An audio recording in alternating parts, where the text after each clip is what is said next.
युधिष्ठिर ने पूछा, जनार्दन, वैशाख मास के शुक्ल पक्ष में किस नाम की एकादशी होती है? उसका क्या फल होता है तथा उसके लिए कौन सी विधि है? भगवान श्री कृष्ण बोले, महाराज, पूर्व काल में परम बुद्धिमान श्री रामचंद्र जी ने महर्षि वशिष्ठ से यही बात पूछी थी जिसे आज आप मुझसे पूछ रहे हैं। श्री राम ने कहा, भगवान, जो समस्त पापों का क्षय तथा सब प्रकार के दुखों का निवारण करने वाला व्रतों में उत्तम व्रत हो, उसे मैं सुनना चाहता हूँ। वशिष्ठ जी बोले, श्री राम, तुमने बहुत उत्तम बात पूछी है। मनुष्य तुम्हारा नाम लेने से ही सब पापों से शुद्ध हो जाता है। तथापि लोगों की हित की इच्छा से मैं पवित्रों में पवित्र उत्तम व्रत का वर्णन करूंगा। वैशाख मास के शुक्ल पक्ष में जो एकादशी होती है उसका नाम मोहिनी है। वह सब पापों को हरने वाली और उत्तम है। उसके व्रत के प्रभाव से मनुष्य मोहजाल तथा पातक समूह से छुटकारा पा जाता है। सरस्वती नदी के रमणीय तट पर भद्रावती नाम की सुंदर नगरी है। वहां धृतिमान नामक राजा, जो चंद्रवंश में उत्पन्न और सत्य प्रतिज्ञ है, राज्य करते थे। उसी नगर में एक वैश्य रहता था जो धन धान्य से परिपूर्ण और समृद्धिशाली था। उसका नाम धनपाल है। वह सदा पुण्य कर्म में ही लगा रहता है। दूसरों के लिए पौंसला, कुआं, मठ, बगीचा, पोखरा और घर बनवाया करता था। भगवान श्री विष्णु की भक्ति में उसका हार्दिक अनुराग था। वह सदा शांत रहता था।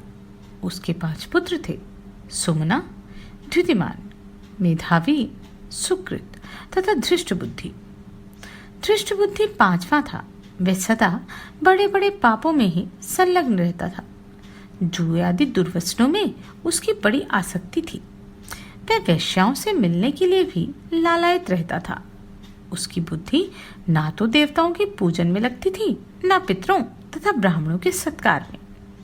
वह दुरात्मा अन्याय के मार्ग पर चलकर पिता का धन बर्बाद किया करता था। एक दिन वह वेश्या के गले में बांह डाले चौराहे पर घूमता देखा गया। तब पिता ने उसे घर से निकाल दिया तथा बंधु बांधवों ने भी उसका परित्याग कर दिया।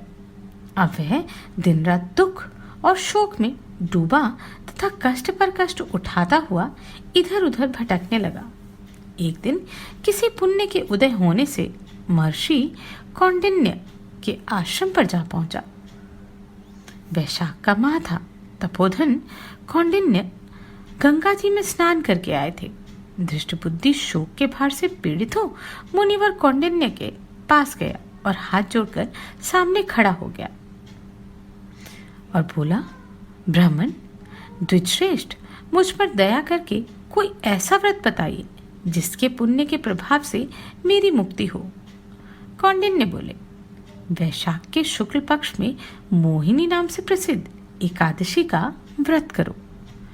मोहिनी को उपवास करने पर प्राणियों के अनेक जन्मों के किए हुए मेरु पर्वत जैसे महान पाप भी नष्ट हो जाते हैं। वशिष्ठ जी कहते हैं, श्री रामचंद्र, मुनि का ये वचन सुनकर धृष्ट बुद्धि का चित्त प्रसन्न हो गया। उसने कौंडिन्य के उपदेश से विधि पूर्वक मोहिनी एकादशी का व्रत किया। नृपश्रेष्ठ, इस व्रत के करने से वह निष्पाप हो, दिव्य देह धारण करके गरुड़ पर आरूढ़ हो, सब प्रकार के उपद्रवों से रहित श्री विष्णु धाम को चला गया। इस प्रकार वह मोहिनी का व्रत बहुत उत्तम है। इसके पढ़ने और सुनने से सहस्त्र गोदान का फल मिलता है।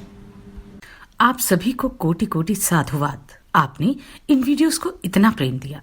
नमस्कार, मैं आभा शर्मा जावास। यदि आपको मेरा ये प्रयत्न सराहनीय लगा हो तो मुझे सब्सक्राइब करके प्रोत्साहित करें।